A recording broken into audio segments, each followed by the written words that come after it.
So next, Q angle. You're exactly right. Q angle is different from men to women. But the Q angle is important because it's the angle coming off your hip through your knee to the ground. Okay, I have a little example here on how to measure it. But basically what you're measuring is the front of the pelvic bone off of the front of the femur, and then you connect those dots in the knee. And what you're basically trying to measure is how much torque is the knee getting every time you hit. So if you want to know an injury prevention basic, here's one. If I run like this, what are my knees doing? Hurt. I mean, I couldn't even stand that way. Okay? If I run like this, same thing. Okay? This is a change in the Q angle when you see those knees move in and out. And what's happened is basically you're taking that angle and you're spreading or you're decreasing it, and either way you wedge through the knee instead of glide through the knee. So whenever you hit like this and you go here and then you try to come through that, every time you do it like this and come through, it's going to grind that knee instead of slide through. Okay? The knee is basically designed like this. If you think of 2 cups and then a ball that sits right on top. Okay? This is super basic, not exactly. If anybody knows anatomy, it's totally correct. But here we go. Think of 2 cups. If you land with your knee this way, what you're doing is you're packing in on this cup and you're not gliding, you're grinding through that one, and you never impact the outside. Okay? You do this, you do the opposite. You pack in right here, grind through it, and you never touch the inside. It's designed for the top bone to float inside the bottom, so it just kind of glides through as you run. And it's got fluid, and it's got all kinds of stuff in there to make it glide. Once you grind through it and you start to get that cartilage in there, you'll hear people, oh, my knee's bone on bone, and it hurts like crazy, and then usually it's because their Q angle's wrong. Okay? Good news is, there's hope for those of you that have ground down your cartilage already. I have a lady in the office right now who we have helped do triathlons, and she's in her mid-60s, still doing triathlons, and she was claiming that her knee was bone on bone.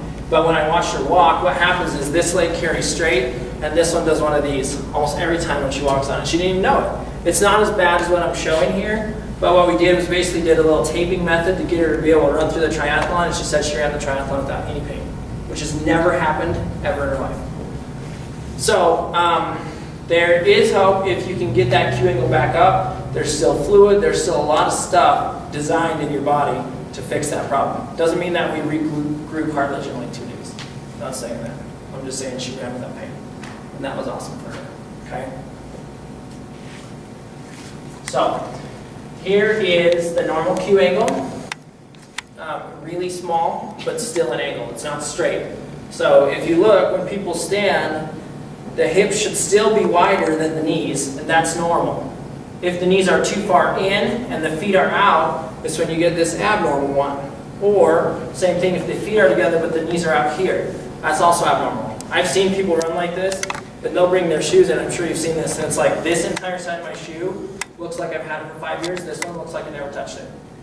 When you see that, you pretty much know that they're running like this, and they'll go through shoes faster than anybody. Okay? Same thing, if you have the little kids, you'll see them walking, and the whole inside of the shoe is just basically, it looks like a wedge now because they've worn off the whole inside. Typically, that's what's happening, is their knees are turned out, their feet are way too far out from their pelvis, and what's happened is they're just spreading that Q angle. Okay? Questions? So, how do you keep your Q angle strong? Anybody know?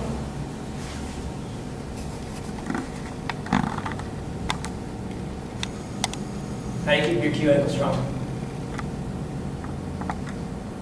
Keep your knees underneath. Nice. I like that. That's a good answer, actually. Yeah.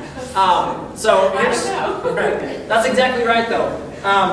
Does anyone, when they get a couple miles in, start to have like one arm that's doing this thing, and the other arm's still going right here? I did that the other day. Yeah. Freaked me out. Me too. I'm like, wish this arm would get back in shape, you know? And that's what happens to me. Well, the same thing's probably happening to your legs. So you just need to be a little more aware of it. So as you go through the miles and get farther into it, usually it's when you get fatigued. So watch this. If you're training for a race that's coming up, as soon as the fatigue starts to hit in, that's when you have to really watch your form.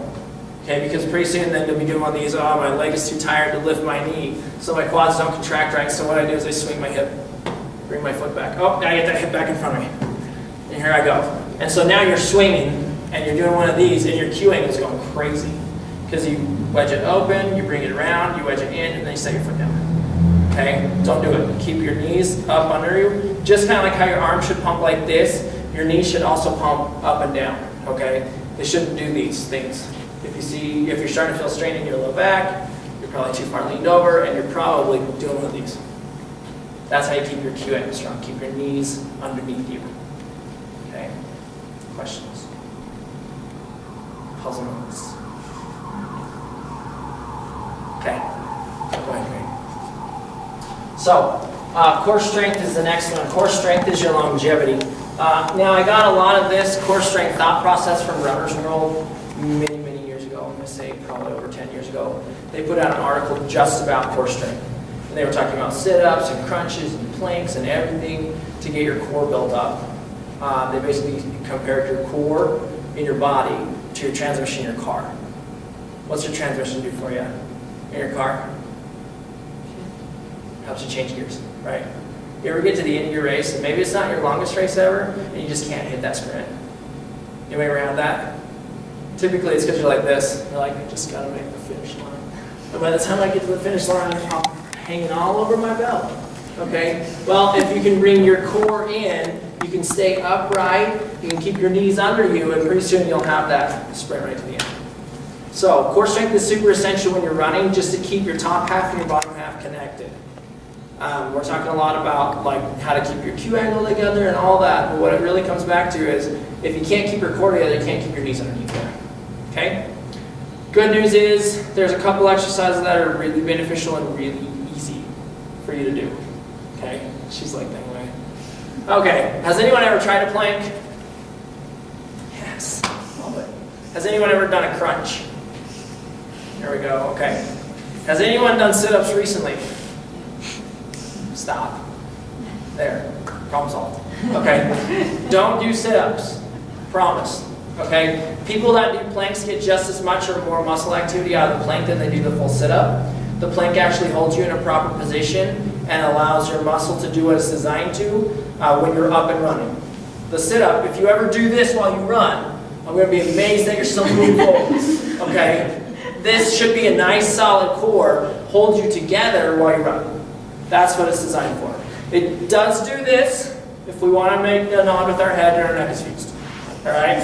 But typically, the plank is the best move for you. There's 3 kinds of planks, well, 2 if you want to be specific.